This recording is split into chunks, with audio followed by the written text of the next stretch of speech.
What's up, everybody? I'm Eric Ramsay. And I'm Liz Wolofka. Today we have some special guests to go over Ramsay's real tips on real estate. Today we have Jason Rivas, the Senior Loan Officer at Citizens Bank.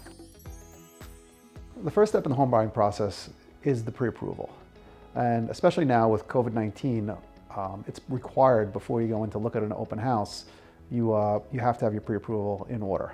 And when we do a pre-approval, we look at three things. It's a pretty easy process, straightforward, at no cost to you, but we're gonna look at three things. We're gonna look at your income, your assets, and your liabilities. And from your income and your liabilities, we're gonna get your debt to income ratio, and that's gonna figure out how much of a payment you can afford and how much of a payment you'll qualify for. And then your assets, of course, we'll look for the down payment and the closing costs. Your credit score does play an important role in the mortgage process. One of the things that I personally use is I use Credit Karma.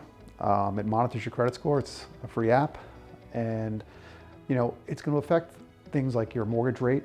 If you don't put 20% down, you're going to have to pay what's called private mortgage insurance, and the private mortgage insurance will be affected by your credit score as well. So when you are getting prepared for the mortgage process and getting prepared to start looking for a home, I do highly recommend you do get an idea of what your credit score is, and just so you have an idea and a benchmark of where you can work off of, and see if there's anything you can do to improve it. The higher your credit score, the better the mortgage rate's going to be for you.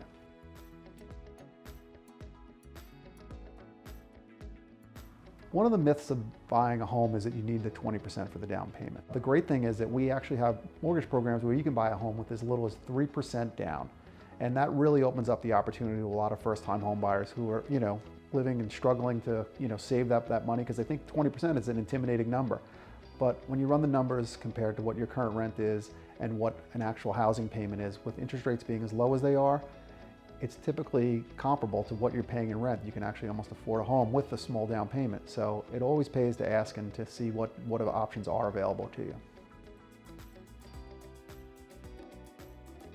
The benefit of a larger down payment is you don't have to pay what's called private mortgage insurance.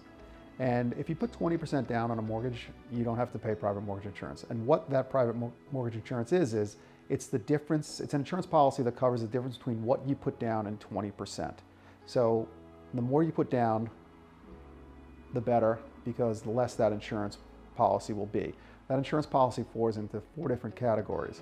There's one if you put 3% down, another if you put 5% down, another if you put 10, and then if you put 15. There's a lot of different options when it comes to private mortgage insurance and down payments. That's why it's always best to talk to somebody. I'd be more than happy to sit down and go over this with anybody. I specialize in working with first-time home buyers, and there's going to be a lot of questions that you have. That's why I always recommend the consultation, where we can try and tailor something specifically to your needs.